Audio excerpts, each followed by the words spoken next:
बिस्मिल्लाहिर्रहमानिर्रहीम। मुझे अपनी क्लास फेलो से मोहब्बत थी, लेकिन अम्मा मेरी शादी अपनी देहाती भांजी से करवाना चाहती थी। मगर अम्मा को सख्ती से मना करके मैंने अपनी पसंद से शादी कर ली। उसकी अच्छी आदतों की वजह से अम्मा ने भी उसे कबूल कर लिया था। एक दिन काम से लौटा तो अम्मा ने मुझे रोते हुए बताया कि तेरी बीवी का बड़े अरसे से किसी के साथ चक्कर था, आज वो उसी के साथ भाग गई है। उन्होंने मुझे एक पर्ची थमाई, जिसे पढ़कर मुझे उससे शदीद नफरत महसूस हुई, क्योंकि ये उसी की लिखाई थी। उसकी बेवफाई का सदमा दिल से लगाकर मैंने नशा करना शुरू कर दिया। कुछ वक्त के बाद अम्मा के मजबूर करने पर मैंने उनकी भांजी से शादी कर ली थी। एक दिन नशा करने के बाद दोस्त अपने साथ कोठे पर ले आया। वहाँ एक नाचने वाली औरत को देखकर मैं पूरी तरह चौंक गया। करीब जाकर देखा तो पैरों तले से जमीन निकल गई, क्योंकि वो तो मेरी आंख खुली तो मैंने कसलमंदी से घड़ी पर नजर डाली। 8 बज चुके थे। ओहो, मैं एक ही जस्त में छलांग लगाकर बिस्तर से नीचे उतरा था। मुझे देर हो गई थी। मुझे 8:15 हर सूरत यूनिवर्सिटी पहुंचना था। ये दे, मैंने खास आपके लिए बनाई है। मैं जूं ही तैयार होकर यूनिवर्सिटी जाने के लिए कमरे से बाहर निकला, कमल ने फौरन लस्सी का गिलास मेरी तरफ बढ़ाया। मैंने एक नज़र उस पर डाली। तेल से चिपड़े बालों के साथ सीधी मांग निकाले, वो शर्म से दोहरी हुई लस्सी का गिलास पकड़े खड़ी थी। उसने अपना चेहरा झुका रखा था। दोनों हाथों से गिलास थामकर गिलास मेरी तरफ बढ़ाया हुआ था। मैंने चारों ना चार गिलास पकड़ा और एक ही सांस में खाली करके उसे पकड़ा दिया। अच्छा अम्मा, मैं जा रहा हूँ। मैंने वहीं से अम्मा को आवाज़ लगाई और इससे पहले कि अम्मा मुझे नाश्ते के लिए रोक दी, जल्दी से बाहर निकल गया, क्योंकि देसी घी में चपड़े पराठे खाने का फिलहाल मेरा कोई इरादा न था। मेरा नाम असलम है। मैं अपने माँ बाप का इकलौता बेटा था। अब्बा की वफात से पहले हम गाँव में रहा करते थे। गाँव में अब्बा की बहुत सी ज़मीनें थीं जिस पर वो खेती बाड़ी करते थे। अब्बा का इरादा था कि वो मुझे अपने साथ खेती बाड़ी में शामिल करेंगे ताकि अब्बा की काश्त ज़्यादा हो सके। मगर मुझे शुरू से खेती बाड़ी करने का कोई शौक़ न था, बल्कि मुझे पढ़ने लिखने का शौक़ था। मैं गांव के स्कूल में पढ़ने जाया करता था। अपनी जमात के बाकी बच्चों के मुकाबले में काफ़ी ज़हीन था। मास्टर साहब मेरी तारीफ़ करते न थकते थे। जो भी सबक होता एक बार में ही याद करके फर मास्टर साहब को सुना दिया करता था। अब्बा जब मुझे स्कूल से लेने आते तो वो अक्सर मेरे कंधे पर हाथ रखकर अब्बा के सामने मेरी तारीफ़ करते कि ये लड़का बहुत आगे तक जाएगा, इसको पढ़ लेने देना। अब्बा भी मेरी तारीफ़ सुनकर फूले ना समाते थे और ज़ोर ज़ोर से इस बात में सर हिला देते। अब्बा एक देहाती आदमी थे। वो खुद तो पढ़े लिखे ना थे, मगर उनको शौक़ था कि मैं पढ़ लिख जाऊँ।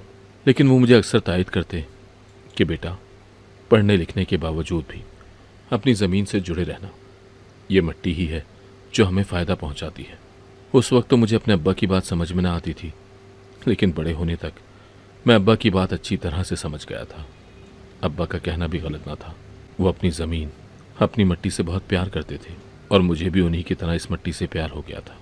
हमारे सारे रिश्तेदार गाँव में ही रहा करते थे, बल्कि हमारे घर के आसपास ही उनका घर था। उनमें से कुछ लोगों की ज़मीनें थीं, जबकि कुछ लोग बाकी रिश्तेदारों की ज़मीनों पर काम करते और मुनाफा कमाकर अपना गुजर बसर कर लिया करते। गांव में प्यार और मोहब्बत की फ़िज़ा कायम थी। हमारे गांव में स्कूल चूँकि सिर्फ मैट्रिक तक था, लिहाजा मैट्रिक के बाद मैंने कॉलेज में दाखिला ले लिया और यूँ मुझे शहर में रिहाइश इख्तियार करनी पड़ी, क्योंकि हमारा गांव शहर से काफ़ी दूरी पर था और जाने के लिए काफ़ी वक्त दरकार था। लिहाजा मैंने अब्बा से इजाज़त लेकर हॉस्टल में रिहाइश इख्तियार कर ली। अब्बा को भी कोई एतराज़ ना था, क्योंकि आस पड़ोस के सभी रिश्तेदारों के होते हुए अम्मा अब्बा को किसी किस्म की कोई तंगी न होती थी। सब एक दूसरे के काम आते और मदद करते। अम्मा के पास भी उनकी कोई भांजी भतीजी आई रहती, जबकि अब्बा के पास भी भांजे भतीजों से लेकर मोहल्ले के लड़के भी मौजूद थे, जिनको आवाज़ें लगा लगा कर अब्बा अपना काम करवा लिया करते थे। 4 साल तक कॉलेज की पढ़ाई के दौरान हॉस्टल में रहकर मुझे घर से दूर रहने की आदत सी पड़ गई थी।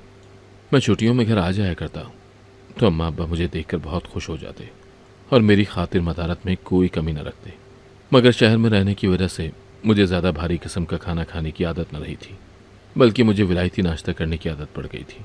मैं सुबह ज़्यादा वक्त ना होने की बिना पर डबल रोटी के साथ चाय या जैम लगाकर खा लिया करता, जबकि घर आते ही अम्मा का बस न चलता कि वो पूरे का पूरा देसी घी का डब्बा मेरे हलक में ही उडेल दे।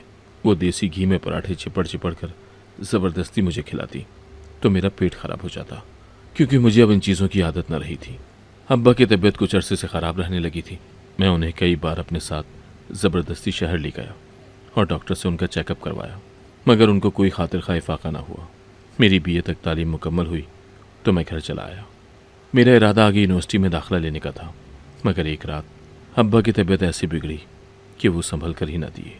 मैं उनको लेकर शहर के अस्पताल में भी चला आया, मगर उनको कोई फ़ायदा ना हुआ और वो मुझे और अम्मा को हमेशा के लिए छोड़कर चले गए। मुझ पर और अम्मा पर तो क़यामत ही टूट गई थी। अब्बा के बगैर रहना इतना मुश्किल था, ये मुझे अब्बा के जाने के बाद पता चला। अब्बा के होते हुए किसी किस्म की कोई फ़िक्र करने की ज़रूरत ही न थी। अब्बा के बाद सारा इंतज़ाम देखना मेरे लिए मुश्किल था। हालांकि तमाम रिश्तेदार और मोहल्ले वाले मेरे साथ शाना बशाना खड़े थे, फिर भी मुझे फ़ैसला लेने में बहुत मुश्किल पेश आती। अब्बा की बाकी रसूमात से फारिग होने के बाद मैंने अपनी पढ़ाई जारी रखने का फ़ैसला किया और गांव की ज़मीनें अपने रिश्तेदारों को ही ठेके पर देकर अम्मा को लिए शहर चला आया। अम्मा तो शहर आने को बिल्कुल भी तैयार न थी। उसका कहना था कि तुझे जाना है तो तू जा, अपनी पढ़ाई मुकम्मल कर, मुझे गाँव में ही रहने दे। मगर अब्बा की गैर मौजूदगी में मैं अम्मा को अकेले छोड़कर नहीं आ सकता था, लिहाजा मैं अम्मा को इसरार करके अपने साथ ही ले आया था। अम्मा ने मुझसे वादा लिया था कि अपनी पढ़ाई मुकम्मल होने के बाद मैं वापस गांव चला आऊँगा। मैंने भी उस वक्त अम्मा से वादा तो कर लिया, मगर हकीकत तो ये थी कि मेरा वापस आने का कोई इरादा न था। मेरी इतनी पढ़ाई करने का क्या फ़ायदा अगर मुझे गांव में आकर खेती बाड़ी ही करनी थी। मेरा शहर में ही नौकरी इख्तियार करने और मुस्तकिल रिहाइश कायम करने का इरादा था। मगर फिलवक्त मैंने अम्मा को समझाने के लिए अम्मा की बात मान ली थी। अम्मा चूँकि सारी ज़िंदगी गांव में ही रही थी, लिहाजा उसे शहर की ज़िंदगी बिल्कुल भी पसंद न थी। यहाँ पर अफरा तफरी का आलम था। सड़कों पर ट्रैफिक इस कदर थी कि अम्मा डर जाती और मेरा हाथ ज़ोर से पकड़कर एक कोने में घुस जाती। मगर रफ्ता रफ्ता अम्मा भी इसी माहौल की आदी होती जा रही थी। मैंने यूनिवर्सिटी में दाखिला ले लिया था। अम्मा का बस चलता तो वो मुझे देसी खाने खिला खिलाकर मोटा कर देती। उसका कहना था कि मैं बहुत दुबला पतला और कमज़ोर हूँ। वो मेरी फिटनेस से कभी भी खुश न रही थी, मगर अब अम्मा में भी उतनी हिम्मत और ताकत न रही थी कि वो मेरे लिए तरह तरह के खाने बना कर रखे। लिहाजा अम्मा अक्सर अपनी भांजी कमल को शहर बुला लेती। उसे शहर देखने का बहुत शौक़ था। वो पढ़ी लिखी न थी, शायद उसने सिर्फ मिडल का इम्तहान ही पास कर रखा था। वो शहर की रौनक देखने के खातिर चली आती और अम्मा का हर हुक्म बजा लाती और मेरी खातिर मदारत में कोई भी कमी न छोड़ती। वो मुझसे कई साल छोटी थी, मगर वो घरेलू कामों में बेहद माहिर थी। वो हर तरह के देसी खाने बनाने में होशियार थी।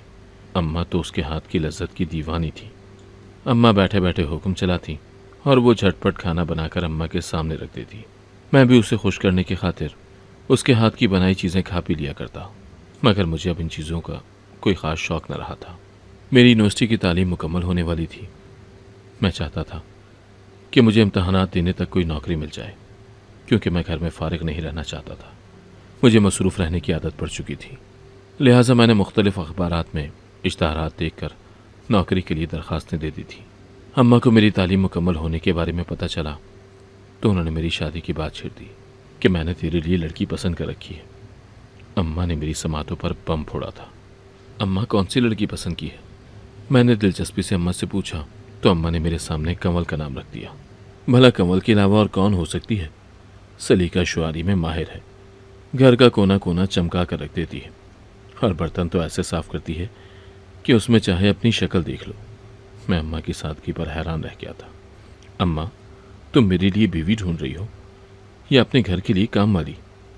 मैंने अम्मा से हंसकर कहा तो वो नाक पर उंगली रखे हैरत से मुझे तकने लगी। ये क्या बात कर रहा है तू? एक लड़की और औरत की सलीका शुआरी से बढ़कर कोई शय नहीं होती। अम्मा ने मुझे समझाया तो मैंने भी अम्मा की हाँ में हाँ मिला दी। अम्मा से बहस करना फजूल था। उसकी जो सोच थी वैसी ही रहनी थी। मैं उसकी सोच नहीं बदल सकता था। पर अम्मा, मैं कंवल से शादी नहीं कर सकता। मैंने साफ इनकार किया तो वो हैरत ज़दा रह गई। ये क्या कह रहा है पुत्र तू? मैं तो कंवल के माँ बाप से बात भी कर चुकी हूँ। अब चौंकने की बारी मेरी थी। अम्मा, तूने मेरे बगैर पूछे कंवल के माँ बाप से कैसे बात कर ली? एक दफ़ा तो मेरे से पूछ लेती। लो जी, कर लो गल। ऐसे फैसले बड़े तय करते हैं। बच्चों को इन बातों में बोलने की क्या ज़रूरत है भला? मैं तेरा बुरा भला समझती हूँ। अभी तुझे मेरी पसंद अच्छी नहीं लग रही होगी, लेकिन चंद साल बाद जब तू कंवल के साथ ज़िंदगी गुजारेगा तो मेरे फैसले पर मुझे दाद देगा। अम्मा ने फ़ख्रिया नज़रों से मेरी तरफ देखा था। मैं कोई पागल था जो कंवल जैसी सीधी सादी और जाहिल से शादी कर लेता, जिसे घर के कामकाज से फुर्सत ही ना मिलती थी। उसे ना तो नहाने का होश था और ना कपड़े बदलने का, बस घर का कोना कोना चमकाने का जोश था। मैं अम्मा को समझाने से कासिर था कि मुझे ज़िंदगी गुजारने के लिए कंवल जैसी नहीं बल्कि माहम जैसी शादी की ज़रूरत थी, जो कदम ब कदम मेरे साथ चल सके। माहम मेरे साथ यूनिवर्सिटी में पढ़ती थी। वो एक सुलझी हुई समझदार लड़की थी। पढ़ने लिखने के बावजूद भी उसके रंग ढंग न बदले थे। वो अभी भी मुनासिब कपड़े पहनती और यूनिवर्सिटी की बाकी लड़कियों से मुख्तलिफ लगती। मैं पढ़ लिख गया था, मगर इसका ये मतलब न था कि मैं अपनी असलियत भूल जाता और पैंट शर्ट पहनने वाली या दुपट्टे के बिना घूमने वाली लड़कियों का आशिक बन जाता। मुझे माहम जैसी सुलझी हुई लड़की की ही ज़रूरत थी। माहम के माँ बाप एक कार हादसे में जहाँ बहक हो गए थे। वह अपने मामू मुमानी के साथ रहा करती थी। उसे मेरी मोहब्बत का अच्छी तरह अंदाज़ा था और वो भी मुझसे शादी के लिए राज़ी थी। मैंने अम्मा को कंवल से शादी के लिए साफ इनकार कर दिया और नौकरी मिलते ही माहम से शादी कर ली। मैं अम्मा को माहम के मामू मुमानी से मिलाने के लिए ले गया था। अम्मा भी मेरी ज़िद के आगे हार मान गई थी, लिहाजा वो माहम को ब्याह कर घर ले आई। अम्मा को जैसा लगता था कि पढ़ी लिखी लड़कियां घर नहीं संभाल सकती हैं, ऐसा बिल्कुल ना था। माहम ने चंद ही दिनों में घर को अच्छी तरह संभाल दिया था। अम्मा अब भी बैठी हुई हुक्म चलाती और वो झटपट खाने बनाकर अम्मा के सामने रख देती। वो खाना पकाने में माहिर थी। उसकी मुमानी ने उसे सब कुछ सिखाया था। उसका कहना था कि घर में बावर्ची खाना ज़्यादातर वही संभालती थी और वो हर तरह के खाने बना लिया करती थी। उसे देसी खानों के साथ साथ विलायती खाने बनाना भी खूब आते थे, लिहाजा वो मेरे लिए कुछ ना कुछ विलायती बना देती और अम्मा के लिए देसी खाने बना देती थी। उसके हाथ में भी बेहद जायका था, लिहाजा अम्मा के तमाम एतराज़ात ख़त्म हो गए थे और अम्मा ने उसकी अच्छी आदतों की बिना पर उसे जल्द ही अपना लिया था। वो सुबह सवेरे उठने की आदी और 5 वक्त की नमाजी थी। मैं माहम को पाकर बहुत खुश था, मगर इस बात पर और भी ज़्यादा खुश था कि उसकी अम्मा से अच्छी दोस्ती हो गई थी और अब अम्मा को उसकी किसी बात पर एतराज़ ना होता।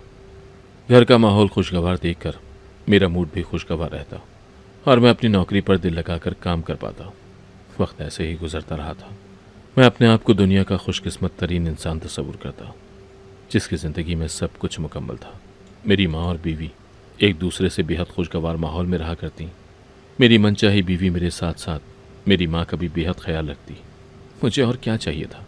मुझे एक अच्छी नौकरी पहले ही मिल चुकी थी, जबकि अब्बा की ज़मीनों से हर साल ठेका भी आ जाया करता। मुझे ना ही माली परेशानी थी और ना ही ज़हनी।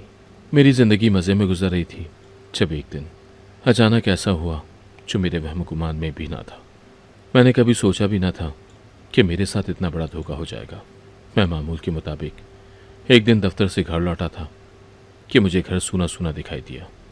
घर में आज मुकम्मल खामोशी छाई हुई थी। मेरे दफ्तर से घर आते ही माहम फ़ौरन मेरे इस्तकबाल के लिए आगे बढ़ती थी, मगर आज माहम न जाने कहाँ गायब थी। मैंने अम्मा के कमरे का रुख किया तो वो मुझे सर पकड़े रोती दिखाई दी। क्या हुआ अम्मा, सब खैरियत तो है ना?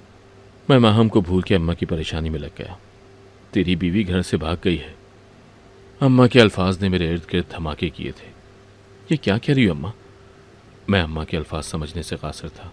उसका काफ़ी अरसे से किसी के साथ चक्कर चल रहा था। मैंने तुझे सिर्फ इसलिए ना बताया कि तू परेशान हो जाएगा। मैं उसे समझाने की कोशिश करती रही, मगर वो बाज ना आई और अपनी हद से बढ़ती गई। वो तुझे पसंद नहीं करती थी। उसने सिर्फ अपने मामू मुमानी से बचने के लिए तुझसे शादी की थी, ताकि उनके चुंगल से निकलकर अपनी मनपसंद ज़िंदगी गुजार सके। उसके मामू मुमानी उस लड़के से रिश्ते के लिए राज़ी न थे। उसने वहाँ से निकलने के लिए तुझे मोहरे के तौर पर इस्तेमाल किया, और जब उसका मकसद पूरा हो गया तो उसने उस लड़के के साथ जाने में ही बेहतरी जानी। मुझे अम्मा की बात पर बिल्कुल भी यकीन ना आया। ये तुम क्या कह रही हो अम्मा? ऐसा मुमकिन नहीं है। माहम ऐसा नहीं कर सकती। वो तो मेरे साथ बहुत खुश थी। वो सब ड्रामा था बेटा। तेरी माँ झूठ नहीं बोलती। तू दफ्तर चला जाता था, मुझे मालूम था पीछे का हाल। मैंने सिर्फ तुझे तेरी परेशानी की वजह से ना बताया कि मैं तुझे परेशान नहीं करना चाहती थी, जबकि वो देखो तेरे लिए चिट्ठी भी छोड़ कर गई है। अम्मा ने मेरी तरफ कागज़ का टुकड़ा पकड़ाया तो मैंने हैरत से गंग होते हुए टुकड़ा थाम लिया। मैं अपनी मर्जी से जा रही हूँ। मेरी ज़िंदगी में कोई और है, मुझे ढूंढने की कोशिश मत करना। मैं उसकी लिखाई लाखों में पहचानता था। मैंने गुस्से से कागज़ को मरोड़ कर फेंक दिया। सदमे से मेरा बुरा हाल था। मुझे यकीन न होता कि मेरे साथ माहम इतना बड़ा धोखा भी कर सकती है, मगर वो भी इसी दुनिया की मखलूक थी और धोखा इंसान ही दिया करते हैं। मैं गुस्से से घर से निकल गया था। माँ हम कभी वापस ना लौटी थी और ना ही मैंने उसे ढूंढने की कोशिश की थी। वो मेरे घर से और मेरी ज़िंदगी से जा चुकी थी। मैंने भी उसे अपने दिल के तहखानों से निकाल फेंका था, मगर मैं ये सदमा भूल ना पाया था।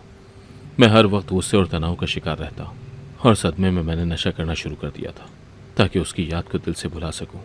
एक तो उसकी मोहब्बत का दुख, दूसरा उसकी बेवफाई का गम मुझे किसी तौर चैन न लेने देता। कुछ अरसा अम्मा ने बिल्कुल खामोशी इख्तियार किए रखी, मगर घर के कामकाज का बेहद मसला था। अम्मा ज़्यादा चल फिर नहीं सकती थी, लिहाजा वो मुझे कंवल से शादी करने पर मजबूर करती रही। मुझे भी क्या फ़र्क पड़ता था, मेरी ज़िंदगी में कौन आए और कौन जाए। जो जगह महम की थी वो तो कोई और ना ले सकता था। लिहाजा मैंने अम्मा के खातिर कंवल से शादी कर ली ताकि वो घर को और अम्मा को संभाल दे।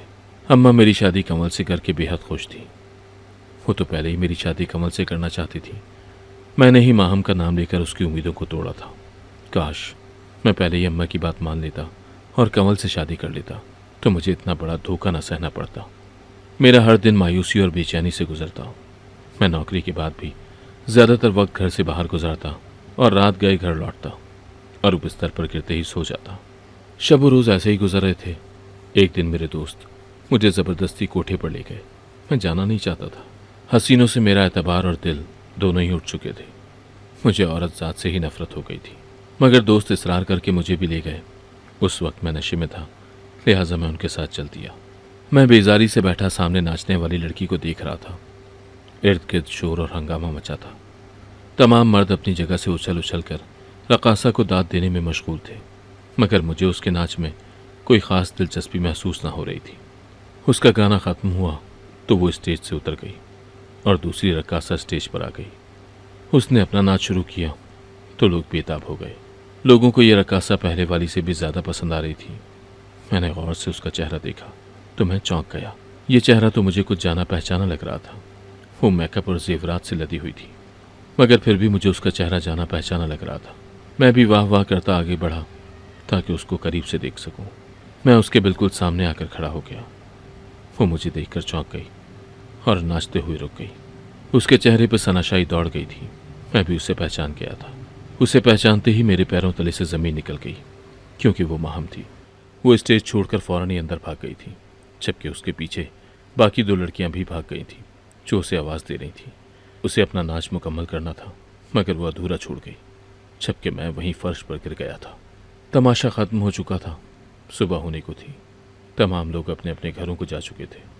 मेरा दोस्त कई दफ़ा मुझे बाजू से पकड़कर खींच चुका था, मगर मैं उठने को तैयार न था कि मैं माहम से मिले बिना ना जाऊंगा। मैंने कोई 10वीं बार कहा। सामने बैठी औरतें मुझे उससे मिलवाने को बिल्कुल भी तैयार न थी, मगर मैं बज़िद था कि मैं उस लड़की से मिलकर ज़रूर जाऊंगा जो कासनी लिबास पहने नाच रही थी।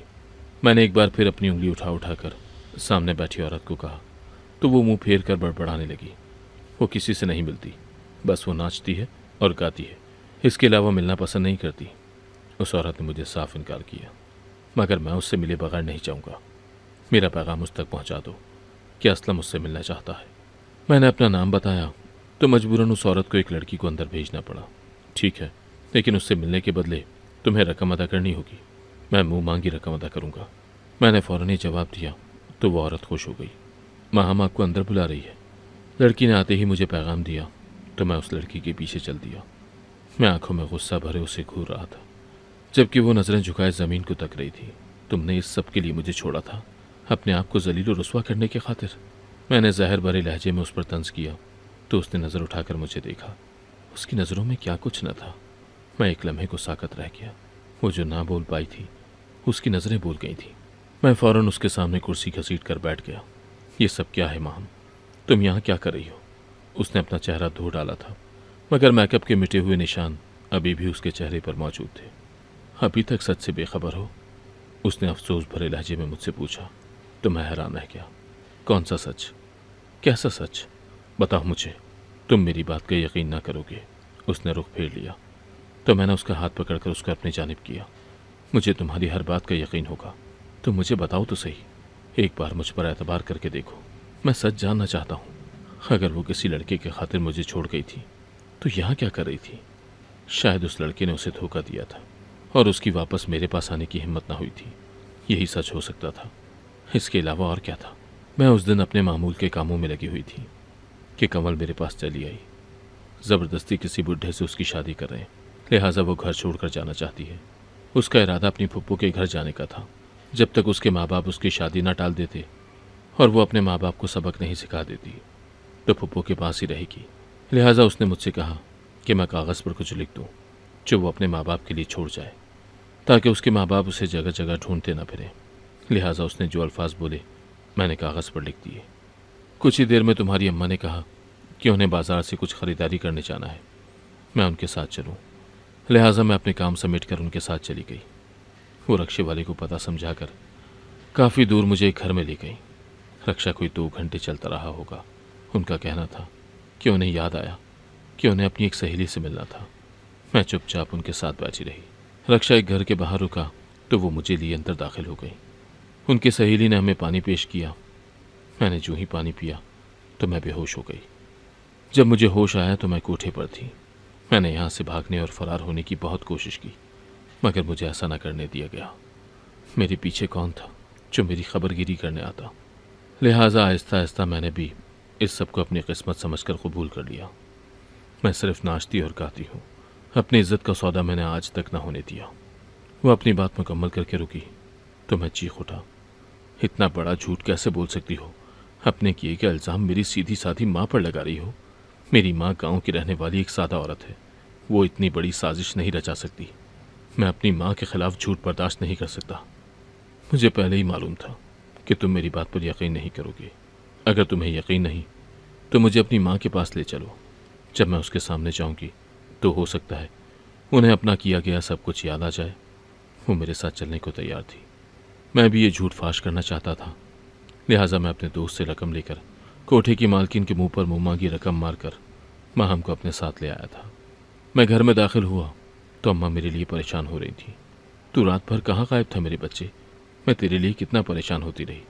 मुझे देखते ही वो मेरे करीब चली आई थी और मेरे हाथ चूमने लगी थी। अम्मा देखो तो, तुमसे कॉल मिलने आया है। मैंने माहम को अंदर दाखिल होने का इशारा किया तो वो अंदर चली आई। अम्मा उसे देखकर सकते में रह गई। उनका मुंह खुले का खुला रह गया। वो हवन्नक बनी कभी माहम को तो कभी मुझे तक रही थी। उनके चेहरे पर लिखा बहुत कुछ वाज़ेह था। ना तो माहम को कुछ कहने की ज़रूरत पड़ी, ना ही अम्मा को अपना जुर्म कबूल करना पड़ा। मुझे उनके चेहरे के तासुरात देखकर अंदाज़ा हो गया था कि माहम सच कहती थी। अम्मा, ये तूने क्या किया मेरे साथ? क्यों इतना बड़ा खेल खेला? मेरा आस्ता बस्ता घर उजाड़ दिया, मेरी ज़िंदगी बर्बाद कर दी। कोई माँ अपने बेटे के साथ ऐसा कैसे कर सकती है? मैं अम्मा के सामने फूट फूट कर रो दिया। उसकी आंखों में भी आंसुओं की लड़ी जारी हो गई थी। मैं क्या करती? मैंने हमेशा कमल को ही अपनी बहू के रूप में देखा था। मैं इस लड़की को बर्दाश्त न कर पाई थी, मगर मैं ये भी नहीं चाहती थी कि शहर आकर मेरा बेटा मुझसे दूर हो जाए। मैंने सुन रखा था कि शहरों में बच्चे माँ बाप को छोड़कर चले जाते हैं और पलटकर खबर नहीं लेते। मेरी ज़िंदगी तो तेरे बिना अधूरी थी। तेरा बाप वैसे ही जा चुका था। मैं तुझे नहीं खोना चाहती थी, इसीलिए चुपचाप शादी के लिए मान गई थी। मगर शादी के बाद भी मैं इसको कबूल न कर सकी। मगर मैंने सिर्फ तुझे खुश रखने के लिए इसको कबूल करने का ड्रामा किया, क्योंकि मैं तुझे नाराज़ नहीं कर सकती थी। एक दिन एक औरत सरफ बेचने आई। वो इतनी गर्मी और तपती दोपहर में भी सरफ बेचती फिर रही थी। मैंने उससे पूछा कि भला तुझे इस काम में मुनाफा ही क्या होता होगा? तो उसने मुझे बताया कि उसका असल धंधा कुछ और है। वो तो ग्राहक ढूंढने के बहाने निकला करती है। मैंने उससे उसके असल धंधे के बारे में पूछा तो उसने मुझे सीधी सादी समझते हुए बता दिया कि वो एक कोठे पर काम करती है और दिन भर इस काम के लिए लड़कियों और ग्राहक की तलाश करती फिरती है। मैं उसकी बात सुनकर हैरान रह गई थी। मैंने उसे बताया कि मैं भी उसे एक लड़की देना चाहती हूँ, तो वो खुश हो गई। उसी ने मुझे सारा मंसूबा समझाया और मैंने कमल की मदद लेकर इस मंसूबे पर अमल कर लिया। मैं खुश थी कि मैंने इसको तेरी ज़िंदगी से दूर कर दिया था और तेरी शादी अपनी पसंद की लड़की से कर दी। मगर मैं ये जानकर हैरान थी कि तू इसके जाने के बाद एक दिन भी खुश न रह पाया, जितना खुश तू माहम की वजह से रहा करता था। उसके बाद वो खुशी तुझसे रूठ गई थी। मैं तुझे सब कुछ सच बताना चाहती थी, मगर मैं कभी हिम्मत ही ना कर पाई। मैं नहीं चाहती थी कि जिस बेटे के खातिर मैंने इतना बड़ा खेल खेला और गुनाह की मुर्तकिब हुई, उसी बेटे को सच बताकर अपने से दूर कर दूं। बस मैं तेरी मोहब्बत में मारी गई। हो सके तो मुझे माफ़ कर दे। अम्मा ने आगे बढ़कर माहम के भी पांव पकड़ लिए थे। तू भी मुझे माफ़ कर दे मेरी बेटी। मैंने तेरे साथ बहुत गलत किया। माँ, हमने जल्दी से अम्मा को अपने पाँव से दूर किया। आप ऐसे ना करें। मैंने आपको माफ़ किया। मैंने अपने अल्लाह की रज़ा की खातिर आपको माफ़ किया। माँ, हम के मुंह से निकले अल्फाज मेरे सीने पर तीर की तरह लगे थे। वो किस कदर अच्छी थी कि उसने अम्मा को एक लम्हे में ही माफ़ कर दिया था। और मेरी माँ, उसने मुझे माहम के सामने किस तरह शर्मिंदा करवाया था। मुझे माहम के ज़ख्मों का मरहम बनना था। जो कुछ अम्मा ने उसके साथ किया, मैं उसका मदावा करना चाहता था। मैंने उसे एक अलग घर लेकर दिया और अम्मा को उनकी मनपसंद बहू कंवल के साथ रहने दिया। मैं अम्मा की भी खबरगिरी करता हूँ और माहम को खुश रखने की भी पूरी कोशिश करता हूँ। मैं इस बात पर खुश था कि मेरी माहम मुझे जल्द मिल गई थी, वरना तो उसे सारी जिंदगी उसी मुसीबत में गुजारनी पड़ती। अगर आपको आज की कहानी पसंद आई है तो वीडियो को जरूर लाइक कीजिएगा और अपने दोस्तों के साथ भी शेयर कीजिएगा।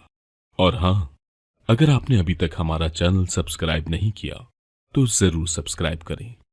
मिलते हैं कल एक नई और दिलचस्प कहानी के साथ। अल्लाह हाफिज।